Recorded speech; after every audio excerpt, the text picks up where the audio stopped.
Muy bien, muy buenas noches con todos los presentes. Mi nombre es José Ventura.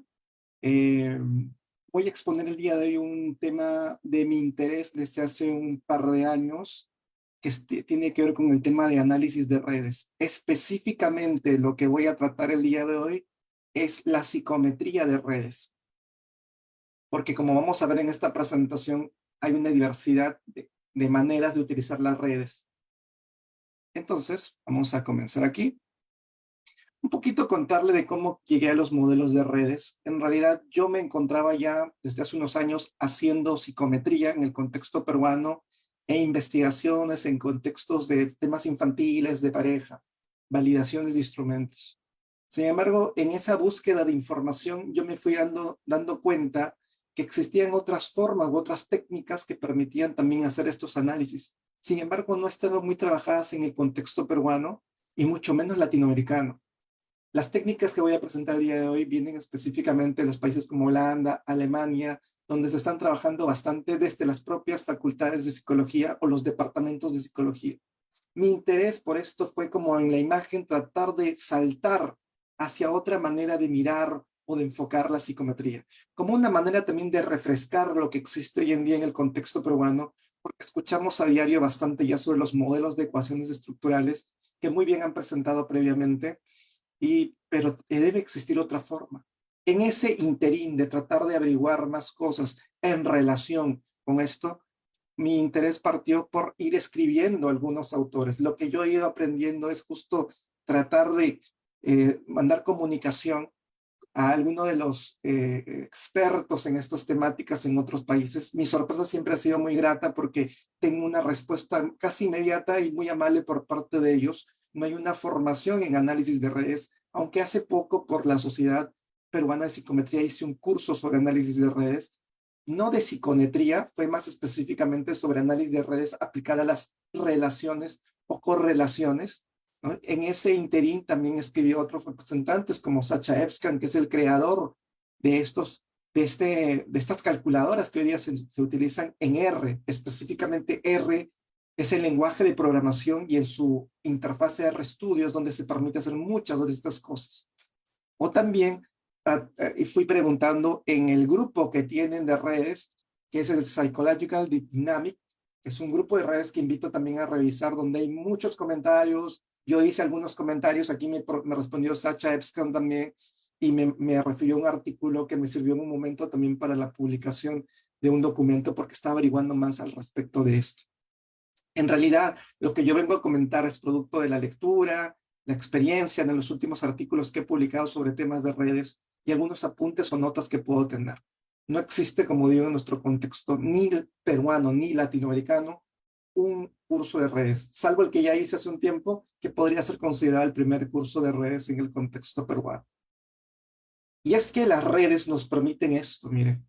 Si nosotros nos enfocamos en esta persona de aquí, y tal vez las personas puedan participarse si lo desean en el chat. Yo suelo hacer mucho así las ponencias, es un poco mi manera, mi forma. Si yo me ubico desde esta perspectiva, y no sé si están viendo mi mouse, sí, ahí deben estar viendo mi mouse, desde esta perspectiva de aquí, ¿qué está observando la persona? Desde este punto de vista de aquí, pueden escribirlo en el chat si desean. Desde este punto, ¿qué está mirando aquí la persona?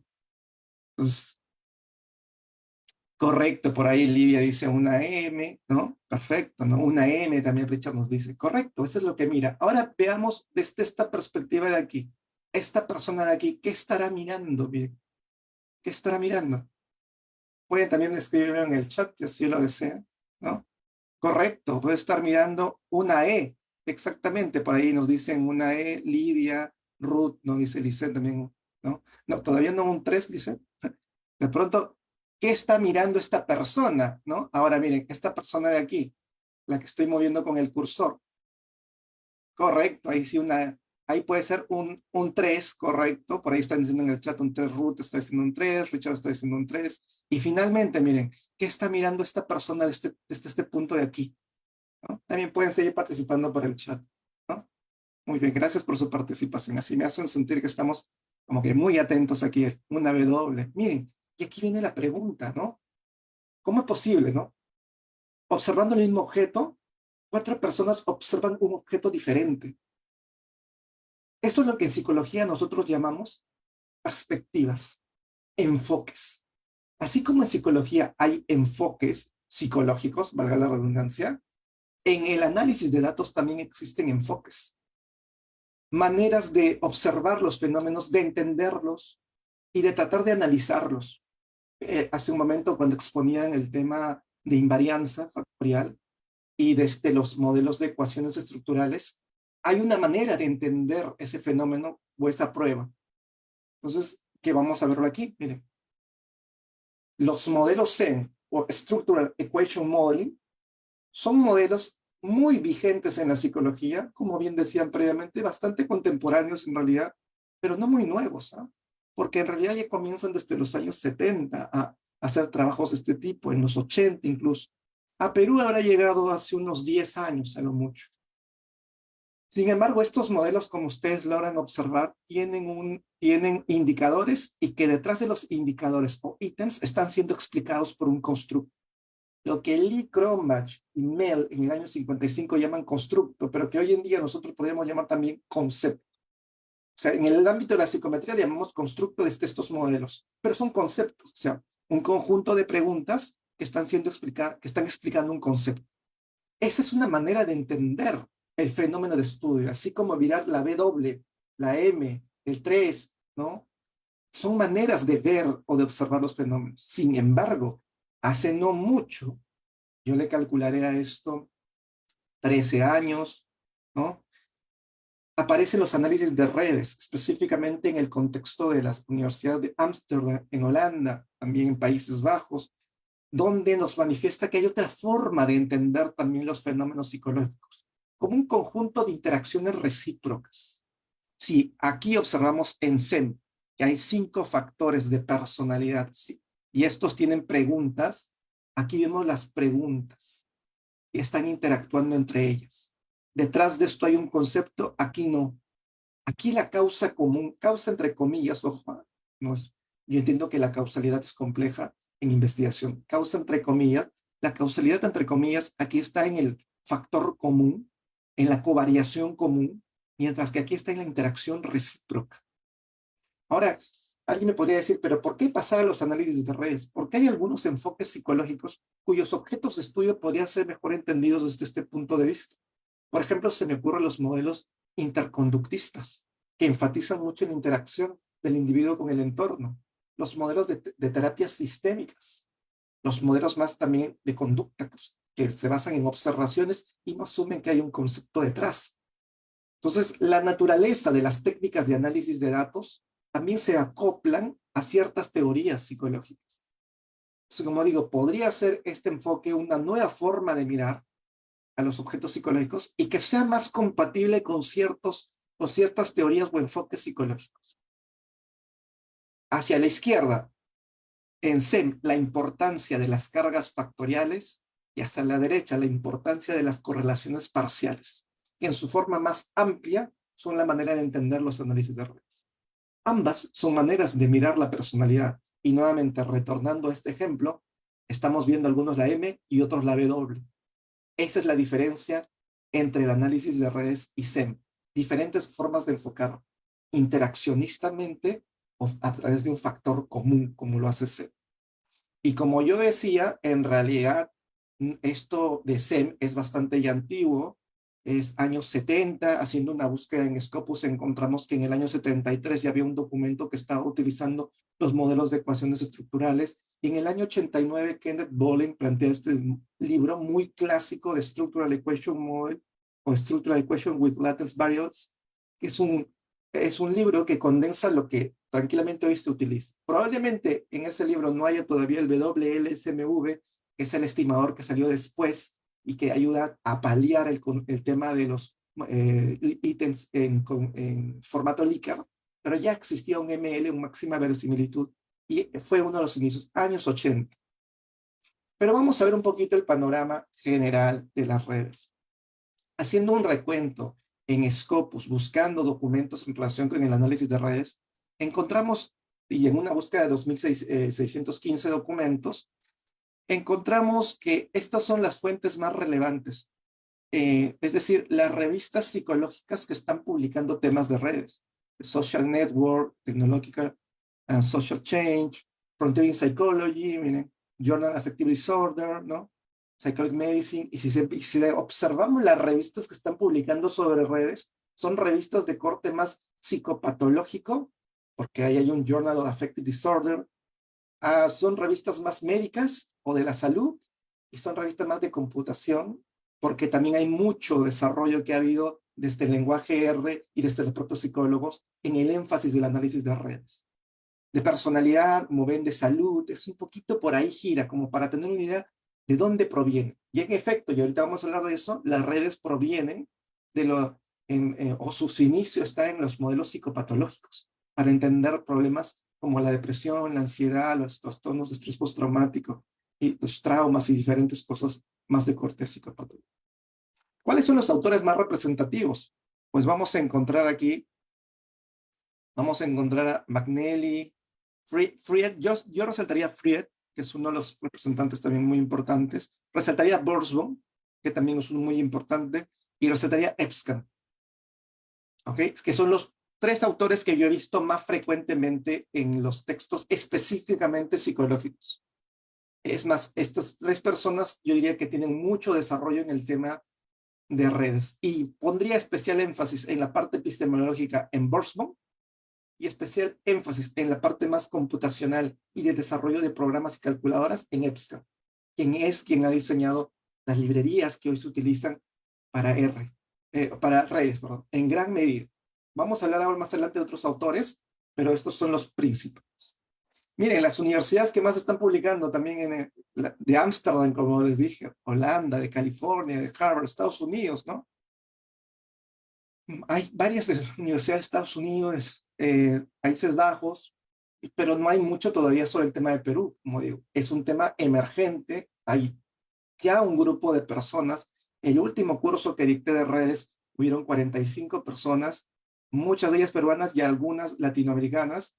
Pues yo creo que en un punto se va a difundir ya las redes. Al menos las redes, como las enseñé en ese curso, en un corte más relacionalista, más de correlaciones, más para ver relaciones entre variables. Pero hoy he traído algo más que no he expuesto antes, por eso se llama psicometría. Es entrar específicamente al tema de la psicometría de redes. Bueno, estos son algunos de los documentos más centrales en el tema de redes si ustedes quieren profundizar, ¿no? Eh, Daría una mención particular a este de EBSCAN, que es como un tutorial que da inicio a temas de análisis de redes. Y es uno de los documentos más citados. Es más, si podemos observar luego esto, y creo que, bueno, aquí, antes de llegar a eso, también podemos observar las variables en estudio: estrés postraumático, depresión mayor, autismo, ¿no? Personalidad borderline, ansiedad social. ¿Se dan cuenta? El inicio del análisis de redes, en su forma más básica, establecer relaciones entre variables, está siendo utilizado en el tema de la psicopatología. Pero también podemos observar en una especie de red de citación, aquí a este artículo de EBSCAN del 18, ¿no? Y observando quién les está citando más. Por aquí en el verde aparece Golino, que hoy hablaremos un poco de él, porque Golino y Christensen son dos autores estadounidenses que están trabajando las redes psicológicas y la psicometría de redes, dando incluso terminología propia, lo que hace propio a un enfoque, tener términos propios, así como cuando nosotros en psicología hablamos trauma, apego, catarsis, ¿no? Sabemos que viene de un enfoque más psicoanalítico, psicodinámico por su terminología. Es importante que las redes en psicometría también tengan sus propios términos. Y a quien he visto con mucho énfasis en esto es a Golino y a Christensen, que ahorita hablaré más adelante sobre ellos, y son grandes impulsores de lo que hoy voy a promover. Por ahí también aparece Kramer, ¿no? Que también es una autora, Angélica Kramer, Fried nuevamente, EBSCAN, ¿no? Fried, Borsboom, ¿no? Gente muy metida en el tema de redes. Es como un grupo de trabajo y se está extendiendo de a pocos a nivel mundial, esperando justo que esta capacitación sirva, o esta ponencia sirva para eso. Ustedes puedan también interesarse en el análisis de redes y tratar de dar una mirada diferente. Aquí está el artículo, este es el artículo más citado, diría yo, y el primario que ustedes deberían revisa. Pero los diseños de investigación en psicología y análisis de redes son diversos. Miren, las redes tienen incluso una manera de hacer estudios de diseño de caso único, que a mí particularmente me gusta, que SEM no lo tiene, porque SEM se sostiene sobre gran cantidad de datos. Pero ¿qué pasa con estudios donde no podemos tener gran cantidad de datos? Esquizofrenia, TLP, por ejemplo, depresión mayor, distimia. Se necesita una gran cantidad de datos. En el mes de noviembre voy a exponer justo sobre esto también, sobre una introducción a la investigación en psicoterapia, y es justamente promover esto. Hay estudios de caso único hoy en día y hay técnicas específicas para el análisis de caso único.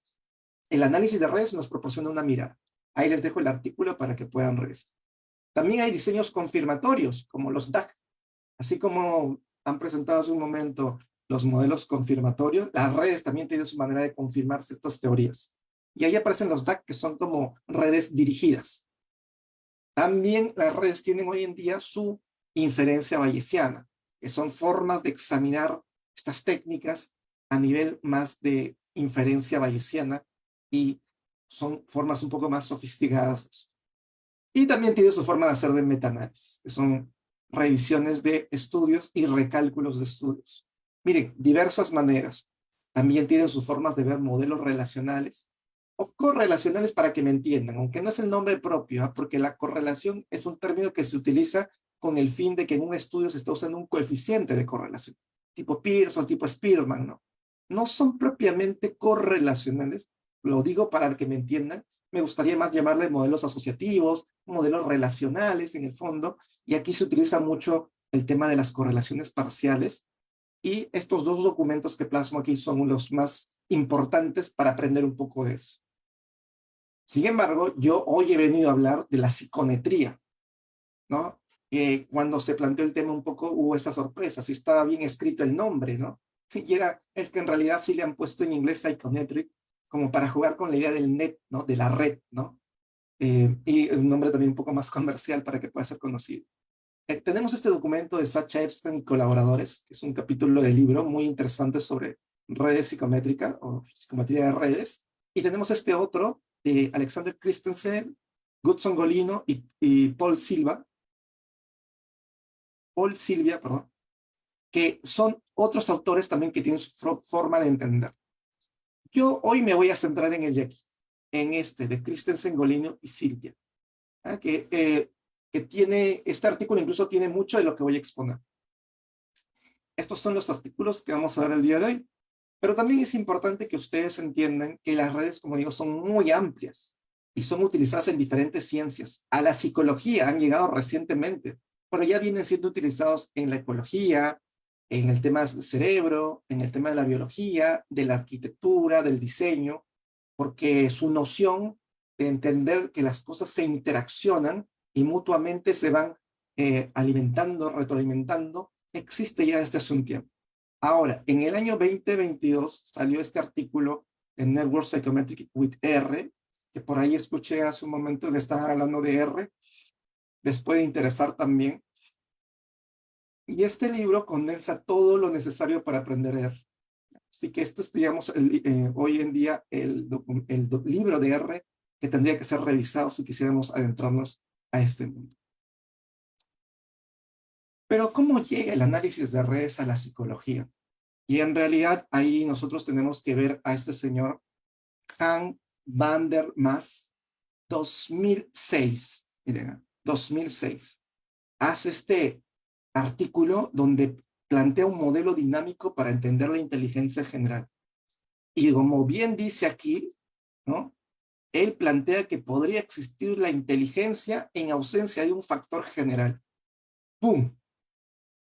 Realmente eso es revolucionario, porque nosotros sabemos desde Cattell y todos los postulados factoriales que existe un factor general para entender la inteligencia, que todos los factores primarios están explicando un factor de segundo orden o un factor o un modelo bifactor, ¿no?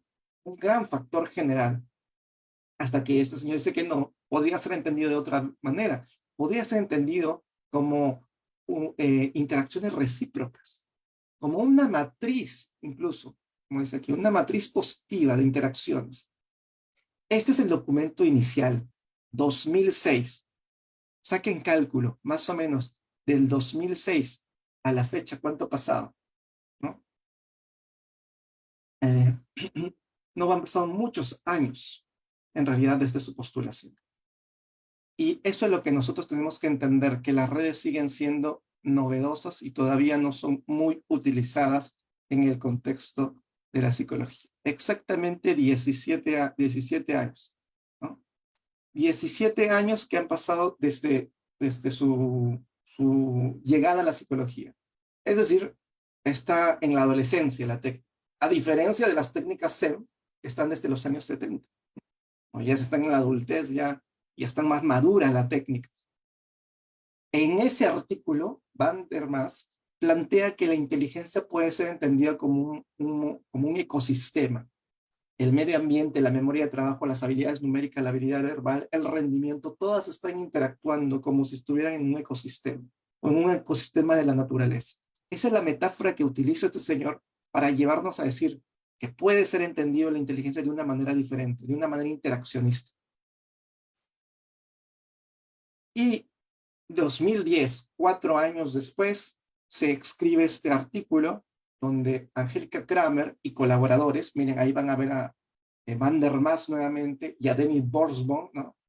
Que también están subrayados ahí, participan de este estudio. Y este puede ser considerado el primer estudio donde se grafica una red en psicología.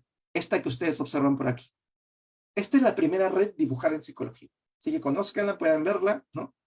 Ahora, tiene un detalle esta red, que es la primera dibujada en psicología. Esta red no fue dibujada con un programa, fue hecha a mano, porque al 2010 todavía no salía la librería más utilizada en redes, que es el QGraph, que lo elabora EBSCOM. Pero este artículo, más de corte psicopatológico y más relacionado con el tema de la comorbilidad, ya plantea muchas de las cosas que nos venían indicando Van der Maas al momento de decirnos que podrían ser llevado a otros contextos. Entonces, porque incluso creo que por aquí, no sé si en esta parte decía, pero hay una parte en este artículo donde él manifiesta que esta manera de entender la inteligencia puede ser también llevado para entender otros fenómenos psicológicos. Y eso es lo que hacen tiempo después, ¿no? Tratan de llevarlo a la psicopatología. 3 años después, 2013, 2010, 2013, el anterior, Dennis Borsboom y Angélica Kramer lo llevan al terreno de la psicopatología, específicamente para entender los trastornos psicopatológicos y identificarlos, hablando de la importancia de tener, de tener un modelo interaccionista. Específicamente, Borsboom es bastante crítico incluso con los modelos médicos que tienen a entender la psicología, incluso con esta idea de diagnosticar, con esta idea de creer que existe una causa o una raíz de algunos fenómenos. Y eso hace alusión un poco a lo que a veces se viene hablando. Realmente los psicólogos tenemos que diagnosticar. ¿Ese es el término que debemos utilizar?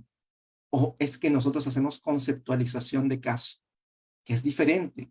El decir que nosotros conceptualizamos los casos y no diagnosticamos, ojo, y no digo que uno sea menos que otro, sino que son términos en contextos diferentes. La palabra diagnóstico proviene de un corte más médico, entender a la psicología bajo un modelo biologicista. En cambio, la conceptualización de caso es un término que nace en la psicología. Yo escuché ese concepto en el libro de terapia cognitiva para la depresión de Beck, que ahí aparece y habla claramente como conceptualización. Creo que los psicólogos en el fondo hacemos esto. Y esa es en gran parte la crítica también, ¿no? Para entender un caso tenemos que entender su conjunto de interacciones y que es complejo, que tiene un conjunto de cosas. No existe una raíz común, que es lo que plantea Zen. Así nace las redes, en oposición un poco a los modelos Zen. Aunque hoy en día ya no están tan en oposición y han buscado la integración en ciertos puntos, así nacen originalmente. Bueno, aquí les estoy poniendo las páginas donde aparece y abajo están observando que están las fuentes de información para que ustedes puedan verificar. Me gusta hablar de esta manera siempre porque ya que soy una persona de ciencia, debo demostrar siempre la evidencia de lo que estoy señalando. Ahora, en este artículo, en este libro hay algo muy interesante de las redes. En el capítulo 1 hablan de la perspectiva de redes. Y miren, hay una conexión, ellos dicen, entre el enfoque, el modelo y la teoría. El enfoque de redes puede ser utilizado en cualquier cosa. Usted puede mirar las cosas desde una red, por ejemplo, en una bandada de palomas, en un conjunto de abejas que van juntas, forman un sistema, en un conjunto de hormigas. El enfoque puede servir para ver todo como una interacción. Ahora, a partir de ese enfoque, uno desarrolla modelos estadísticos, que son lo que estoy presentando el día de hoy, modelos o técnicas estadísticas. Y a partir de esos modelos y técnicas estadísticas, se pueden generar teorías psicológicas. O sea, puedo con el enfoque y con los modelos estadísticos generar teorías psicológicas que me permiten entender diferentes fenómenos de estudio. Me parece brillante. ¿Por qué? Porque en realidad muchas veces los psicólogos no tenemos esta conexión clara entre cómo utilizamos estas técnicas estadísticas y las utilizamos en el día a día y a nivel más práctico. Voy a poner un ejemplo bien preciso de eso, que me gusta justo en las redes. A veces hacemos en SEM, en modelos de ecuaciones estructurales, modelos bien complejos, pero cuando le preguntamos al investigador, ¿y cómo lo llevamos eso a la práctica?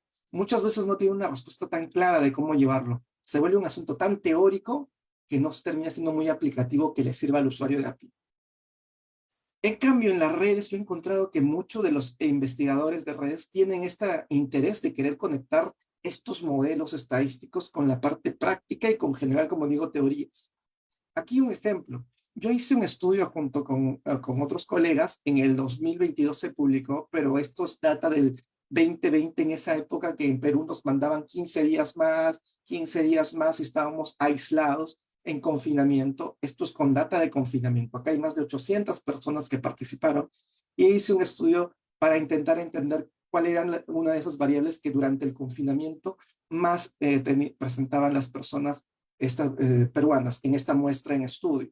Analicé la ansiedad, la depresión, el estrés, la preocupación por el COVID y el miedo a la soledad. Mi sorpresa fue grande al encontrar que el síntoma más relevante fue el síntoma de depresión, específicamente con el ánimo depresivo. Pero mi sorpresa fue mayor cuando yo vi que cuando dividía la data entre los que dijeron que sí salían, se acordarán ustedes que había gente que sí salía y gente que se quedaba en su casa y no salía, cuando hice una diferencia entre ellos, los que salían tenían más depresión que los que se quedaban en casa. Yo esperaba encontrar lo contrario, ¿no? Si te quedabas en casa estabas más deprimido, ¿no? Y si salías no.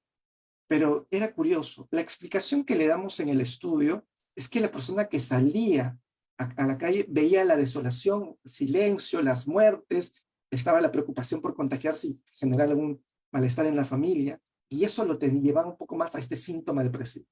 Viene la conexión que les digo. Imagínense que no quiera, pero que existe otra pandemia. Y a mí me preguntan como psicólogo, oye, usted es psicólogo, yo ya he hecho una investigación. Dígame, va a haber otro confinamiento, ¿qué debo trabajar? Trabaje urgentemente el síntoma depresivo, es más específicamente en gente que va a salir durante el confinamiento que en gente que se va a quedar. Ese es el dato, ese es el hallazgo, esa es la conexión práctica de la red, miren, porque identifiqué con la red el síntoma más importante, más central, y luego puedo dar una respuesta.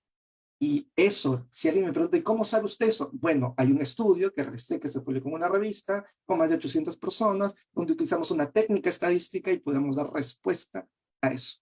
Y como psicólogo puedo responder con evidencia de qué acciones puedo tomar. ¿Se dan cuenta de esa conexión? En realidad, miren, esa conexión rápida, en eso debe servir en los modelos estadísticos. No he visto este énfasis en colegas que trabajan SEM, porque se tornan modelos tan complejos y cuando yo pregunto ¿y cómo me sirve en el día a día? No podemos explicarlo. Pensamos que solo son modelos para explicaciones de investigación, pero el fin de la investigación es tratar de resolver una problemática y en eso debemos enfatizar. Ahora, hay términos básicos en las redes que debemos de conocer. Por ejemplo, los círculos suelen llamarse nodos. Dependiendo del contexto, si son psicopatología, le puedo llamar síntomas. Si es psicometría, le puedo llamar ítems, ¿no? Si es variables, o si son conceptos grandes, le puedo llamar variables también. Pero son estas circunferencias que aparecen en el gráfico. También existen los bordes o asociaciones, que son estos valores que están entre la conexión de los dos nodos, miren, los bordes. Edge también le llaman en el inglés. También se puede observar que hay algunos edge o bordes que son de color rojo, que grafican como correlaciones o relaciones negativas, y hay algunos verdes que grafican positivas, correlaciones positivas. Y que el conjunto, miren, como aquí que estoy marcando, de nodos, se puede llamar una comunidad, no un factor, porque si yo utilizo la denominación factor, estoy cayendo en los modelos de ecuaciones estructurales. Estos modelos tienen su propia terminología. Una comunidad es un conjunto de nodos que están compartiendo interacción común, o están compartiendo interacción recíproca, perdón. Están interaccionando entre ellos. Y el fenómeno de estudio es su propia interacción. Aquí hay dos comunidades, una comunidad de soledad, porque estos son ítems de un test, y una comunidad de bienestar, porque son ítems de un test de bienestar. Esto es como lo básico que hay que entender, ¿no? Y bueno, también se puede utilizar algoritmos en redes para que se posicionen en el centro como los más importantes y hacia la periferia los menos importantes, o en el centro los que se relacionan más y hacia la periferia los que se relacionan menos. Es una manera de estructurar esto de las redes. ¿Qué programas permiten su implementación? Pues tenemos al JAPS, que es una versión amigable del lenguaje R, y aquí pueden ustedes correr algunas redes. Bueno, redes con el fin más de relaciones, de correlaciones. No he visto que esto tenga una parte para hacer psicometría. No, no he visto. Si quisieran hacer psicometría, sí tendrían que caer sí o sí en el lenguaje de programación R y en su interfase RStudio. Yo sé que esto es complejo, yo sé que mucha gente no le agrada, porque es muy tedioso al inicio el lenguaje de programación, pero es lo mejor cuando uno va a hacer investigación. Y a veces nos suena extraño en el contexto peruano, pero si usted mira un poco más hacia afuera, ya hay otros países donde tienen en sus mallas de estudio programación para personas con psicología. Es más, estas librerías han sido elaboradas por psicólogos. Las librerías son como los aplicativos que hay dentro de RStudio y permiten hacer todos los cálculos. Sus creadores, psicólogos. O sea, como digo, nos parece extraño, ¿no? Parece que no es parte de nuestras habilidades, pero se viene realizando ya desde hace un tiempo en otros contextos. Tal vez eso nos falte como habilidad, como competencia personal, el uso de un lenguaje de programación, y R es el que más se utiliza en el contexto peruano. Mire, son dos los autores que yo voy a hablar específicamente, que he visto en ellos más el énfasis de la psicometría. Ellos tienen una librería llamada EGANET, ¿no? Y por justamente jugar un poco con la palabra E de exploratory, G de grafos y A de análisis, ¿no? Es como análisis exploratorio de grafos. Los grafos también son una manera de llamar a las redes. Alexander Christensen y Goodson Golino. A Golino le he escrito en alguna ocasión por correo y me ha respondido muy amablemente en algunas dudas que he tenido, porque es así como he aprendido estas cosas, como les comento. Conversando, interactuando, leyendo, viendo videos, no hay propiamente una formación. Y aquí les dejo su enlace de GitHub, ¿ya? Donde aparece esta librería y donde está la documentación. Y casi están todos en este enlace los artículos que ellos han hecho hasta el momento y que fundamentan esta psicometría. También voy a poner esta presentación en mi página web. Mi página web es joseventuraleon.com y hay una sección diapositivas en esa página. Ahí va a aparecer esta presentación ahora más tardecito. Así que si quieren luego tener acceso a estas PPTs, ahí las pueden ver también, no hay ningún problema. Vamos a adentrarnos un poquito a esto. Les decía que está el EGANET. El EGANET tiene una función. Miren, esta es una función. Una función es un concepto matemático, pero también es un concepto computacional. Y de pronto lo que a veces nos sirve para entender esto es entender que una función es una especie de caja. No puedo, creo que ahorita utilizar el puntero o algo por aquí, no me sale la opción, pero es como una especie de caja. ¿Ya? Imagínense, en la caja dice multiplicar por 2. Vamos a suponer, ¿no? Ingresa un número que es 2 y como la función dice multiplicar por 2, lo que va a salir es 4. Todo aquello que ingrese en esa caja va a ser sometido a sus mandamientos, a sus operaciones. Dependiendo de lo que quiera hacer esa caja, va a sacar algo nuevo, un resultado nuevo. Eso es en el fondo, en términos muy generales, muy amplios, una función, que es un concepto matemático, pero también es un concepto computacional. Aquí hay una función, miren, que esta función EGA, que pertenece a la librería EGANet, que hace un momento referí. Esta es un poco la estructura base o sea, esto tengo que poner yo en el programa RStudio para proveer un cálculo de psicometría desde el enfoque de Christensen-Sigolin. El primer punto es la data. Bueno, aquí tendré que cargar una data como esto. Esta es la base de datos. El segundo punto es el core, la correlación. Tenemos el core auto que trabaja matrices policóricas, que son formas de correlación entre variables ordinales que asumen un concepto continuo subyacente. Son las mejores correlaciones para Likert. Tenemos el Pearson, que es el coeficiente de correlación Pearson, y Spearman. Vamos a preferir Spearman porque algunos estudios recientes han demostrado que cuando se utilizan modelos eh, eh, como Glasso, que es el que me aparece abajo, es el que mejor funciona, el Spearman, modelo gaussiano. Modelo gaussiano, el Spearman es el que mejor funciona. Yo le pregunté esto a EPSCAN y me dijo que no había mucho argumento para que en estos modelos utilicemos las matrices de correlación policórica. Y están trabajando en eso, porque estas son técnicas en desarrollo. Están trabajando en formas para poder insertar las correlaciones policóricas, pero así, bajo modelos gaussianos, con estimadores Glasso o Lasso o Ebiclasso, parecen funcionar mejor los Spearman. ¿Y no, quién dice eso? Lo digo yo, pues no, acá hay un artículo que estoy poniendo de Iboranu y Adela y Epscan Sacha, que hicieron un estudio de simulación demostrando esto. Por eso vamos a preferir el Spearman, si trabajamos con Likert. Si trabajamos con Likert. Y bueno, también el Spearman en ese estudio demostró funcionar bien en modelos continuos. Fue como que lo mejorcito que funcionaba. Pero como digo, es por la conexión que existe entre los modelos gaussianos de estos tipos de técnicas y las matrices de correlación policórica parecen no ser compatibles. Por eso hoy en día están trabajando una especie de WLSMV parecido, que han mencionado hace un momento los expositores, pero de redes. Están como tratando de insertarlo para que puedan usar las matrices de correlación policórica de manera más apropiada. Luego tenemos el modelo. El modelo tenemos Glasso y TMFG, que son dos estimadores. De los dos estimadores, quien ha demostrado tener un mejor funcionamiento es Glasso. Este estudio lo planteó Alexander Christensen. Ahí está el documento. Abajo aparece la fuente también de información, el enlace para que ustedes puedan dirigirse. Y parece que el Glasso termina siendo una mejor opción. En forma general, ¿ya? Entonces, por eso vamos a preferir Glasso si queremos aquí colocar. Y de los algoritmos, también el que ha demostrado tener buen funcionamiento son Lobain y Waltrap. Y ligeramente mejor Lobain, que es un algoritmo que permite determinar el número de comunidades que puede existir. O sea, nos ayuda a detectar cuántas comunidades, si quieren como entenderlo de momento como factores, hay detrás o están interactuando entre los ítems, ¿no? Para poder organizar las redes. Por eso vamos a utilizar aquí de preferencia Glasso y Lobain. Bueno, aquí está lo que les decía. En ese mismo artículo uno puede observar el funcionamiento de Glasso, que es un estimador.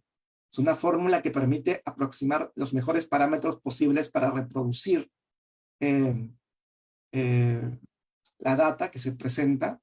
Y aquí se logra ver un ligero funcionamiento mejor, incluso con pequeñas muestras 0.80 de recuperación de datos o de porcentaje corregido para cada condición. Acá 0.84, con 500.87. Pero en términos generales, miren, el Glasso 0.88, ¿no? 0.87 por aquí, incluso 0.88 de Glasso en el algoritmo Lobain. O sea, como ligero, incluso todavía yo diría que los dos son buenos, y acá habrá que ver sus condiciones de utilidad, pero preferiríamos un poco Lobain por algunas condiciones viendo esta matriz y viendo esta tabla.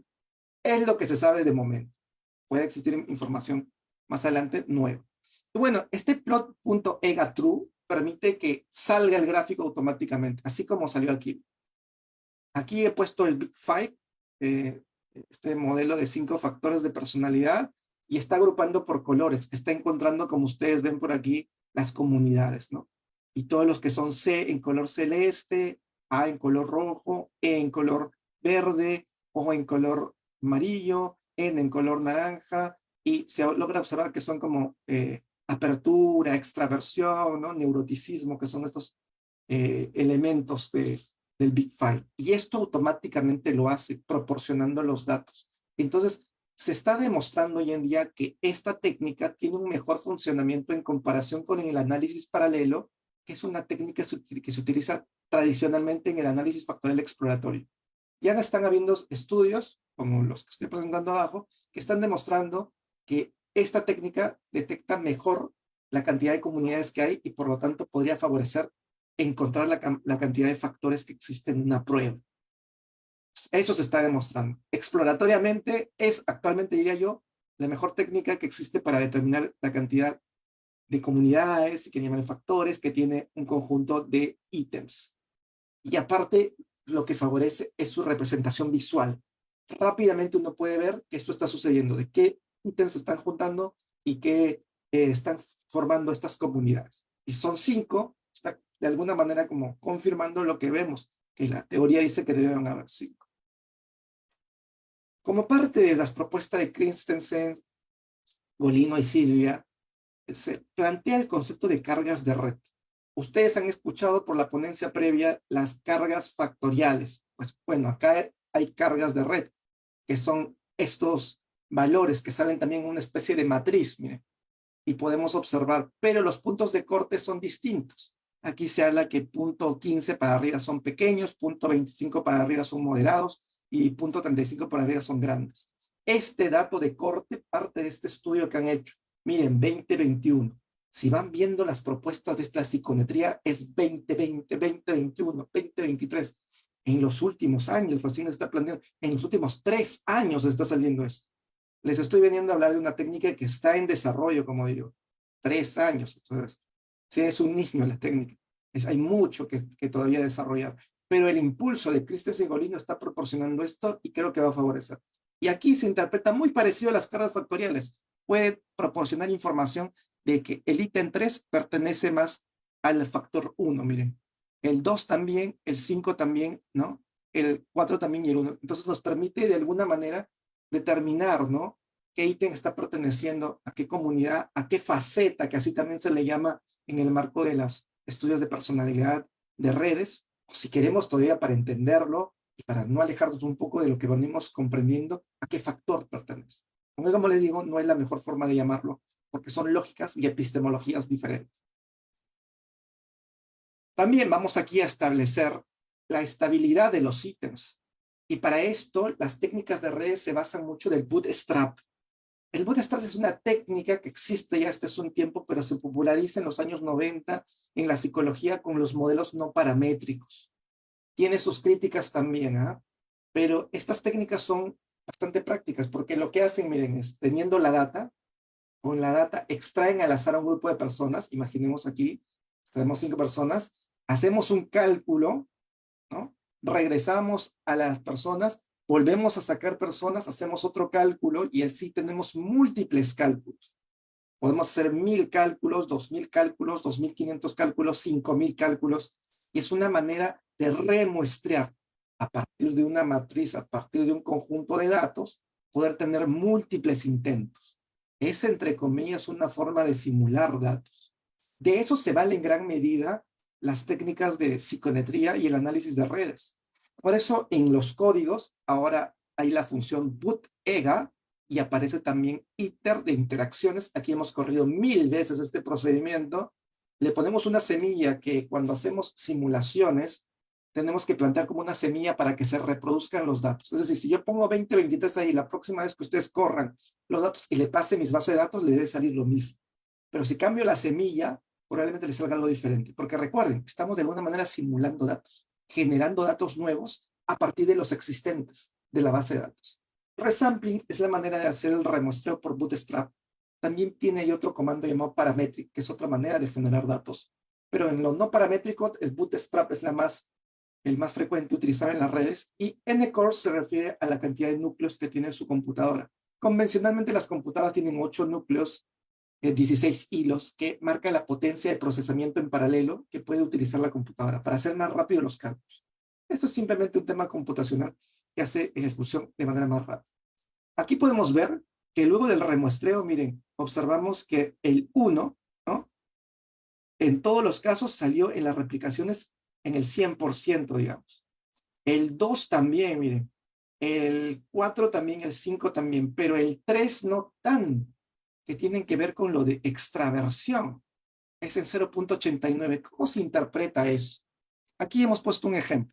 Un valor de 0.89 en el ítem stability indica que el ítem en cuestión ha sido identificado consistentemente en esa dimensión aproximadamente el 89% de las muestras replicadas. Esto significa que ese ítem tiende a pertenecer predominantemente a esa dimensión, en particular en el análisis de redes, es psicometría. Sin embargo, también puede haber ocasiones en que los ítems se hayan replicado en otras dimensiones de menor medida. Quiere decir, al momento que ha ubicado esos ítems en ese factor, en 89% de ellas han caído en ese factor. O sea, han pertenecido a ese factor. Había un porcentaje que no, a diferencia del resto, que siempre caen en ese factor. Esto, como digo, internamente hay un conjunto de cálculos, hay un procedimiento de simulación, y esto nos favorece ver la estabilidad de los ítems. Si realmente esos ítems pertenecen a ese factor. Algunos hablan de puntos de corte de 75% a menos, como para decir que hay algo crítico aquí, ¿no? Claro que si en el conjunto de replicaciones cae menos o en menor porcentaje, estamos diciendo que no siempre caen en el mismo factor, que algo está pasando, que cuando la data se varía, se sacan aleatoriamente personas de esa data, no siempre forman ese factor. Ojo, usando la palabra factor como para entenderlo, ya sabemos que estos son comunidades. Esta propuesta de replicación aparece en este artículo de Christensen, Golino y Silvia en el 2020 sobre una perspectiva de psicometría en la validación de pruebas de personalidad. ¿Ah? Ahí podemos observar.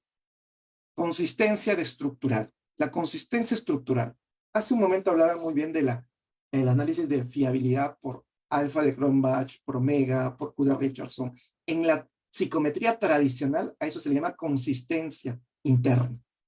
Pero en la psicometría se habla de consistencia estructural, ¿no?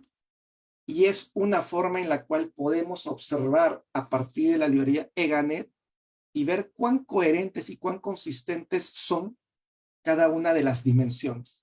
Aquí podemos observar que en la dimensión 1, casi está 1, 2, 1, 4 en 1, 5 también 1, el 3 nuevamente, que tiene que ver y corresponde con este de aquí atrás, miren, que no siempre cayó en el mismo factor, en la misma comunidad. Pues, ¿qué nos está graficando eso? Aquí abajo podemos observar que la dimensión 3 presenta una consistencia estructural algo más baja en comparación con las otras dimensiones. Esto puede indicar que los elementos dentro de esa dimensión pueden ser menos homogéneos o interrelacionados en comparación con las otras dimensiones.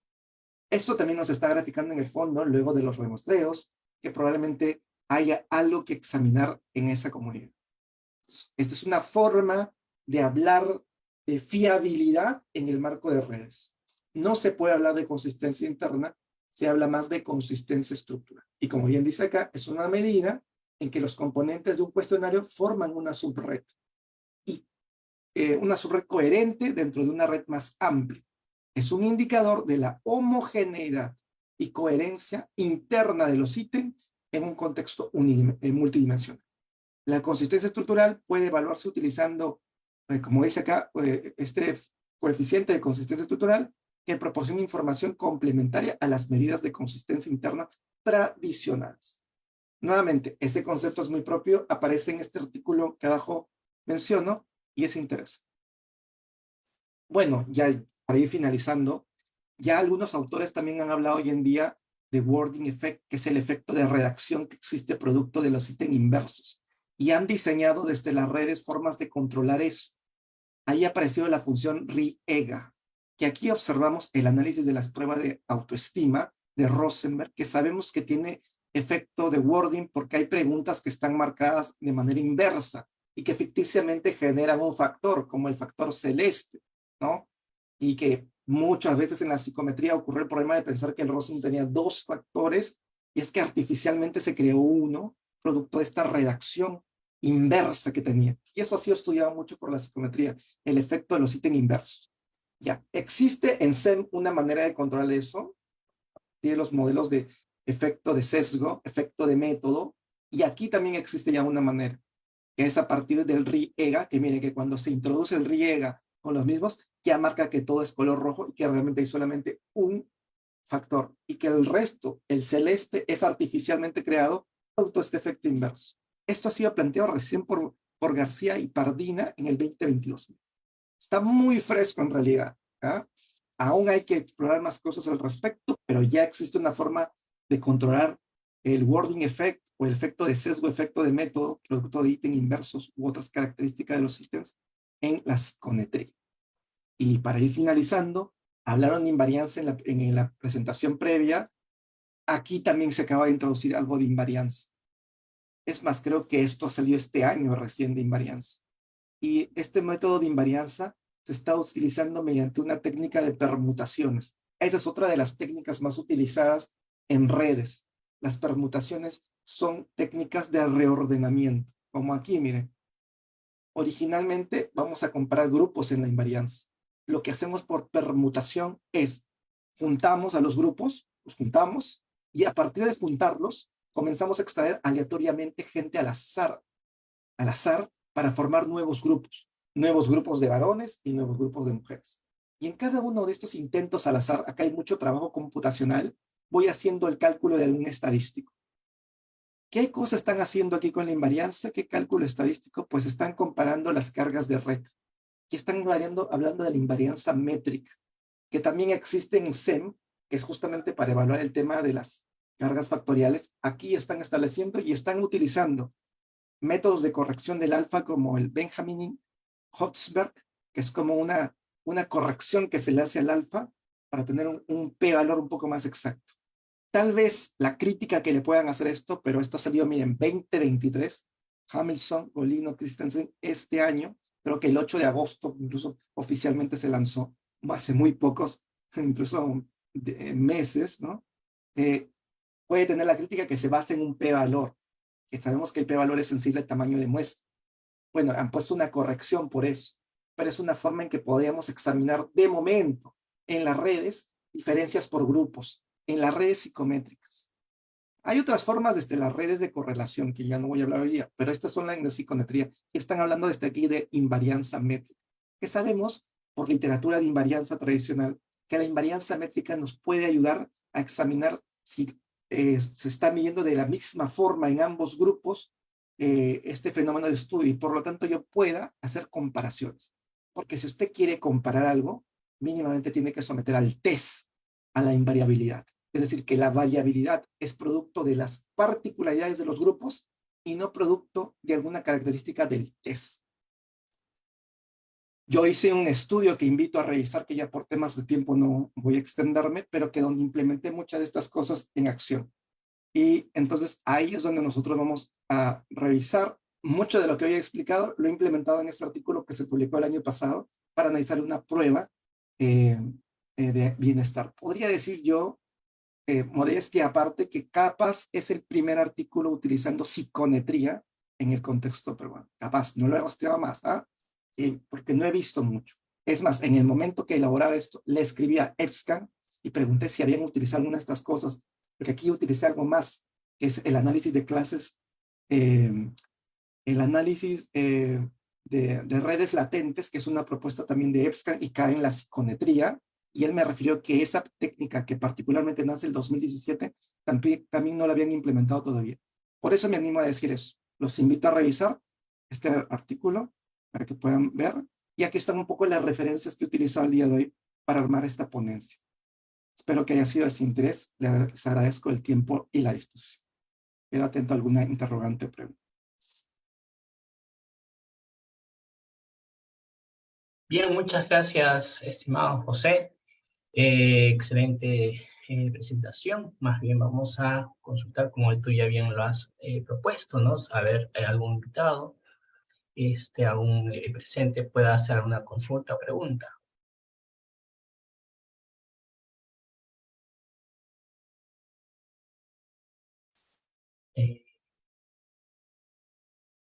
Levantó la mano el señor Belisario y luego la señorita Patricia. Adelante, por favor.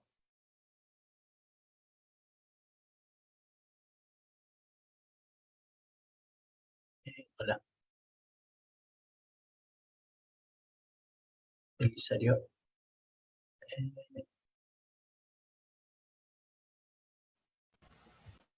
Belisario.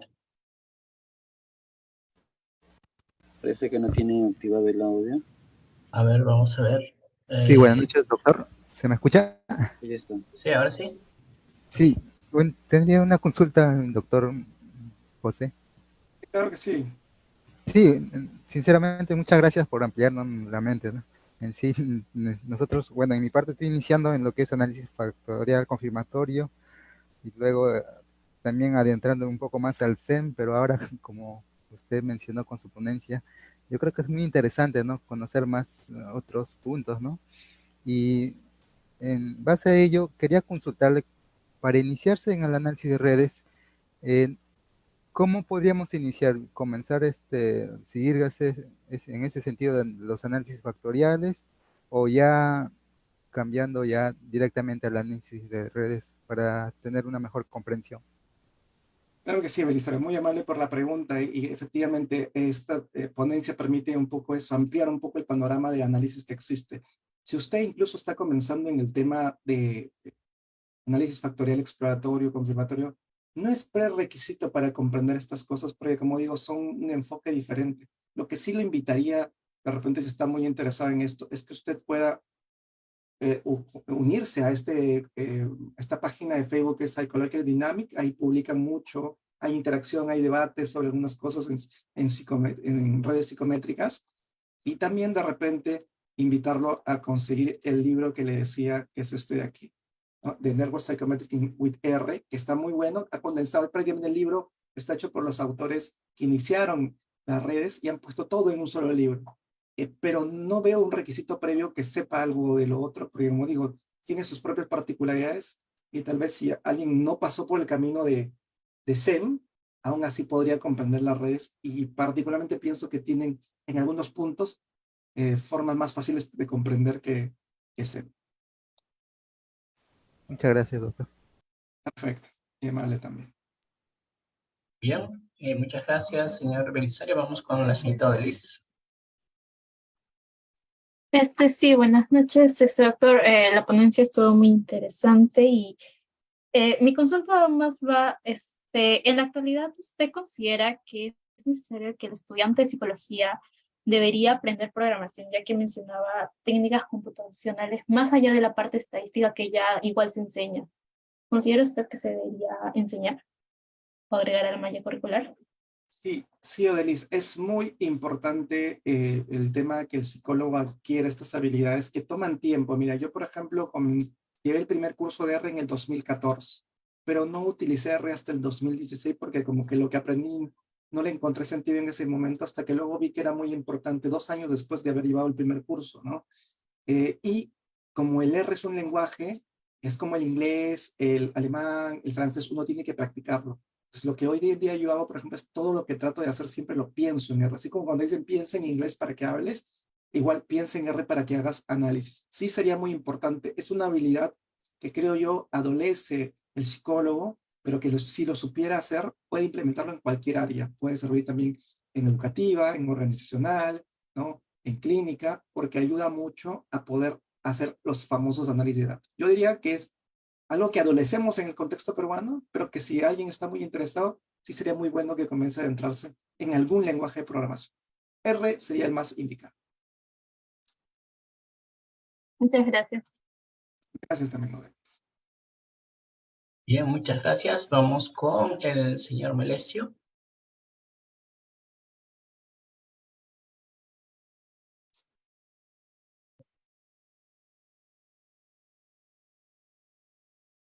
Señor Melesio.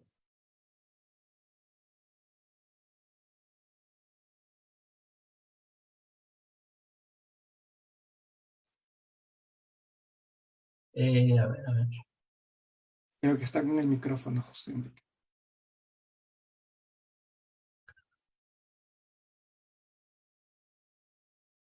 Ahora. ¿Me puede escuchar? Sí, se escucha. Muchas gracias. Sí, igualmente me parece muy interesante la exposición. La verdad que es un tema que me ha sacado un poco de onda. Por ejemplo, el tema de la conceptualización de los casos, cambiarlo por lo que ya manejamos, lo que es el diagnóstico.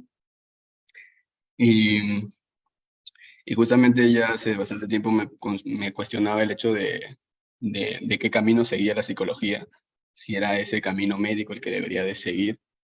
Entonces esto me da como pie para poder orientarme hacia otro punto, al cual ya estaba tal vez inclinado, pero no tenía tanta certeza. Entonces, en base a ello quiero preguntarle lo siguiente: ¿cómo usted habló mucho de lo que es que el redes, lo que plantea, tiene una mayor aplicación que lo que vendríamos a hacer, lo que es el SEM? Entonces, por ejemplo, si hace una conceptualización de los casos, ¿cómo se aplica esto a un tratamiento, por ejemplo?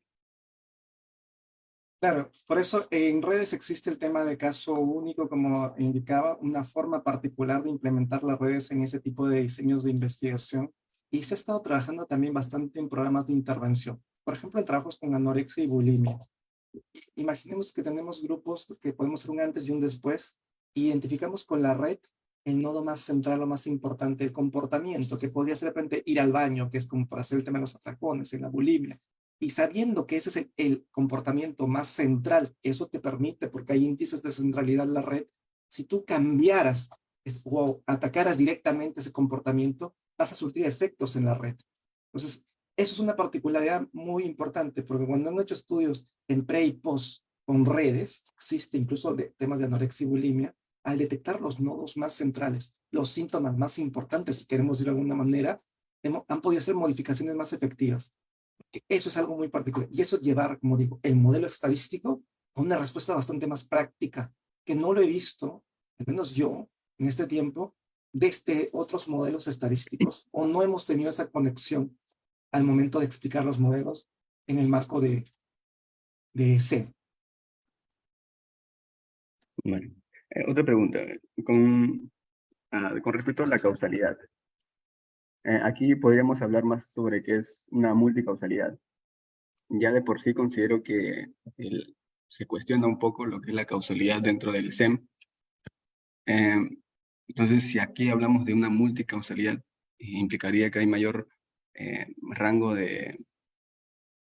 digamos, de error. ¿Podría haber un mayor rango de error o esto, por el contrario, se minimiza?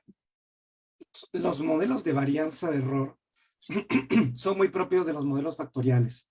Lo que pasa es que en los modelos SEM, cuando hablaron del tema de causa común, la causa estaba entre comillas creo que eso aparece en los libros de Klein. Es un libro clásico sobre modelos de ecuaciones. Y estaba entre comillas porque en realidad no es que estén hablando de una causa, sino están hablando de la covariación común que existe. En realidad el término sería covariación común y estaban refiriéndose a ese tema de covariar los ítems para explicar cómo covarían tanto, están explicando algo que es en común. Pero no, por eso decía, es como causa entre común. Ahora, si queremos ver las redes en realidad, ¿dónde está esa causa también entre comillas? En estas líneas que estoy subrayando ahorita, porque es como una interacción recíproca. Probablemente las redes estén explicando entre todas ellas aquí, en todas las interacciones está ocurriendo la personalidad. Pero no hay detrás algo que esté explicando que se llame realmente personalidad, es lo que dicen ellos, sino simplemente es la propia interacción, la interacción recíproca. Esto concuerda, como dije, con modelos interconductistas, sistémicos, interaccionistas que tenemos en psicología, donde sabemos que en realidad, como en familia, ¿no? El síntoma de un hijo es en el fondo algo que está pasando en la familia, es producto de una interacción de un sistema. Es algo muy parecido aquí.